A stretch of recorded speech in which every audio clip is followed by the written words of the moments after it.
జాతీయ స్థాయిలో వరుస పరాజయాలు ఎదుర్కొంటున్న కాంగ్రెస్ పార్టీలో మరోసారి సీనియర్లు తిరుగుబాటు చేస్తున్నారా? MP Shashi Tharoor party మారబోతున్నారా?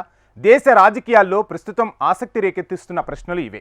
ఇటీవల శశి థరూర్ చేసిన వ్యాఖ్యలపై కాంగ్రెస్ అధిష్టానం గుర్రుగా ఉందనే వార్తల నేపథ్యంలో పార్టీకి తన సేవలు అవసరం లేదనుకుంటే తన దారి తాను చూసుకుంటానని స్పష్టం చేయడం తీవ్ర దుమారమే రేపుతోంది. మోదీని పొగుడుతున్న శశి థరూర్ బీజేపీలో చేరుతారా? కాంగ్రెస్లో ఏం జరుగుతోందనే చర్చ మొదలైపోయింది. కాంగ్రెస్ పార్టీకి శశి థరూర్ సేవలు అక్కర్లేకపోతే అతడు చేసుకోవడానికి ఇంకా ఇతర పనులు చాలా ఉన్నాయి. ఇలా నిష్ఠూరంగా మాట్లాడింది మరెవరో కాదు, స్వయానా కాంగ్రెస్ సీనియర్ నేత తిరువనంతపురం ఎంపీ శశి థరూరే. పార్టీ నేను కావాలని కోరుకుంటే పార్టీ కోసం పనిచేస్తా, వద్దనుకుంటే నేను చేసుకునే సొంత పనులు చాలా ఉన్నాయి. కాలం గడపడానికి నాకు ఎలాంటి వ్యాపకాలు లేవని మీరు అనుకోవద్దు. నాకు చాలా వ్యాపకాలు ఉన్నాయి, పుస్తకాలున్నాయి, ప్రసంగాలున్నాయి, నా స్పీచ్ కోసం ప్రపంచ దేశాల నుంచి ఆహ్వానాలు ఉన్నాయి అంటూ శశి థరూర్ కాంగ్రెస్ అధిష్టానానికి చాలా ఘాటుగా సందేశం పంపించారు. ఇంతకీ శశి థరూర్ ఇలా ఎందుకు స్పందించారు? పార్టీ అధిష్టానంతో ఆయన ఎందుకు ఘర్షణ వైఖరిని అవలంబిస్తున్నారు? కాంగ్రెస్లో ప్రస్తుతం జరుగుతున్న చర్చ ఇదే. కాంగ్రెస్లో మరోసారి విభేదాలు తారాస్థాయికి చేరాయా? పార్టీ సీనియర్ నేత తిరువనంతపురం ఎంపీ శశి థరూర్కు అధిష్టానానికి మధ్య విభేదాలు బగ్గుమన్నట్లు ప్రచారం జరుగుతోంది. దీనిపై శశి థరూర్ సామాజిక మాధ్యమం ఎక్స్లో ఆసక్తికరమైన పోస్టు పెట్టారు. 18వ శతాబ్దం నాటి ఆంగ్ల కవి థామస్ గ్రే కవితలోని పదాలను ఆయన షేర్ చేశారు. అజ్ఞానం ఆనందంగా ఉన్న చోట తెలివిగా ఉండటం మూర్ఖత్వం అనే అర్థం వచ్చేలా ఈ కవిత సాగింది. శశి థరూర్ కొద్ది రోజుల క్రితం ప్రధానమంత్రి నరేంద్ర మోదీ అమెరికా పర్యటనపై ప్రశంసలు కురిపించారు. తాజాగా ఒక ఆర్టికల్లో కేరళ కమ్యూనిస్టు పార్టీ ప్రభుత్వ విధానాలను ప్రశంసించారు.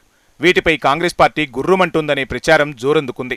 తాను 16 సంవత్సరాలుగా రాజకీయాల్లో ఉన్నానని, ప్రభుత్వంలో తమ పార్టీ ఉన్నా, ఇతర పార్టీ ప్రభుత్వం ఉన్నా మంచి పనులు చేస్తే ప్రశంసించడం, తప్పు చేస్తే నిలదీయడం తన నైజమని శశి థరూర్ చెప్పారు. కేరళలోని ప్రస్తుత లెఫ్ట్ హయాంలో ఔత్సాహిక పారిశ్రామికవేత్తల వృద్ధి గురించి ఒక ఆర్టికల్లో చెప్పానే కానీ ప్రభుత్వం గురించి కాదని వివరించారు.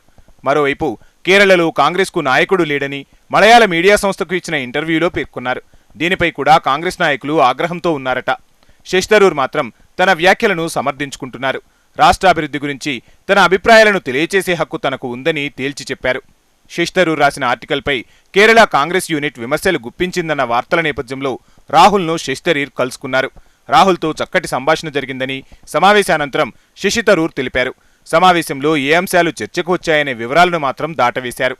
పార్టీ తనను పక్కన పెట్టడంతో అసంతృప్తిగా ఉన్నారా అని అడిగినప్పుడు తాను ఎప్పుడూ ఎవరిపైనా ఫిర్యాదు చేయలేదని క్లుప్తంగా సమాధానమిచ్చారు శశి థరూర్.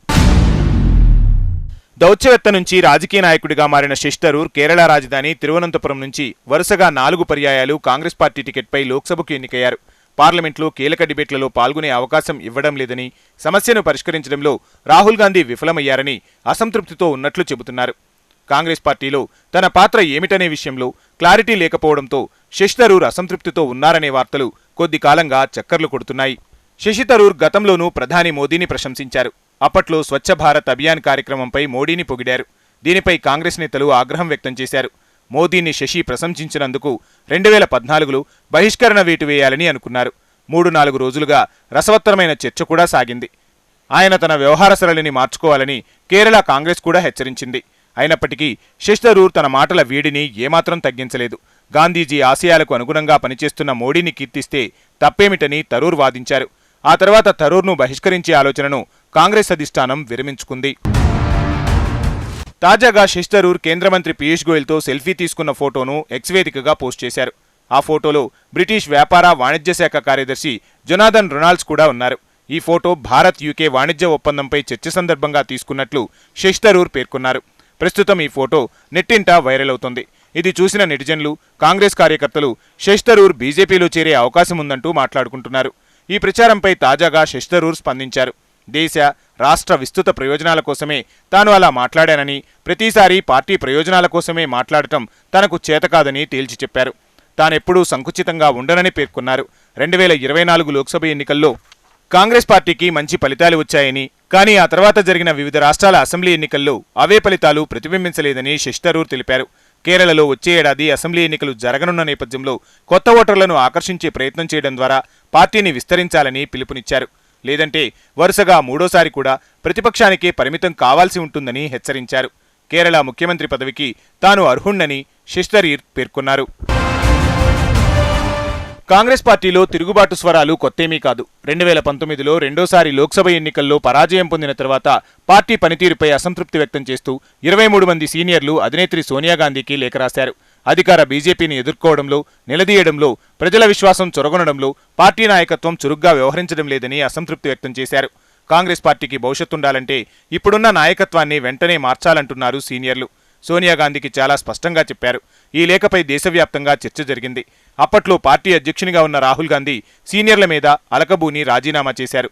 సోనియా గాంధీ తాత్కాలిక అధ్యక్షురాలిగా వ్యవహరించారు. గాంధీ పరివారానికి బయటి వ్యక్తి పార్టీ అధ్యక్షునిగా ఉండాలని నిర్ణయించి మల్లికార్జున ఖర్గేకు బాధ్యతలు అప్పగించారు. 2024 లోక్సభ ఎన్నికలకు ముందు కేంద్రంలోని బీజేపీని ఓడించాలనే ఏకైక లక్ష్యంతో విపక్షాలన్నీ కలిసి ఇండియా కూటమిని ఏర్పాటు చేశాయి. బీజేపీ హఠావో, దేశ్ కీ బచావో నినాదంతో బీజేపీని వ్యతిరేకించే పార్టీలు ఒకే వేదికపై చేరాయి. కాంగ్రెస్తో పాటు భావసారూప్యం కలిగిన పార్టీలు చేతులు కలిపాయి. అయితే కూటమి ఏర్పాటుకు చొరవ తీసుకున్న JDU chief Bihar CM Nitish Kumar తర్వాత బీజేపీ నేతృత్వంలోని ఎన్డీఏలో చేరిపోయారు. లోక్సభ ఎన్నికల్లో ఇండియా పక్షాలు కొన్ని చోట్ల కలిసికట్టుగా, మరికొన్ని రాష్ట్రాల్లో విడివిడిగా పోటీ చేశాయి. అంతిమంగా పరాజయమే మిగిలింది. కానీ లోక్సభలో స్వీయబలం పెరగడం ఒక్కటే కాంగ్రెస్కు కొంత ఊరటనిచ్చింది. లోక్సభ ఎన్నికల తర్వాత పలు రాష్ట్రాల అసెంబ్లీ ఎన్నికల్లో కూటమి ఆశించిన ఫలితాలు సాధించలేకపోయింది. మిత్రపక్షాలను పక్కన పెట్టి దాదాపుగా ఒంటరిగా పోటీ చేయడం వికటించింది. ఈ నేపథ్యంలో కాంగ్రెస్వి ఒంటెద్దు పోకడ్లంటూ భాగస్వామ్య పార్టీలు తీవ్రస్థాయిలో మండిపడుతున్నాయి. అందరినీ కలుపుకొని వెళ్లడం లేదని, పొత్తుధర్మం పాటించడం లేదని ఆక్షేపిస్తున్నాయి. అన్ని వైపులా ఒత్తిడి పెరుగుతుండటంతో కాంగ్రెస్ ఏం చేస్తుందన్నది ఇప్పుడు దేశ రాజకీయాల్లో ఆసక్తికరంగా మారింది. అసెంబ్లీ ఎన్నికల్లో వరుస పరాజయాల నేపథ్యంలో విపక్ష ఇండియా కూటమిలో లుకలుకలు వెలుగు చూస్తున్నాయి.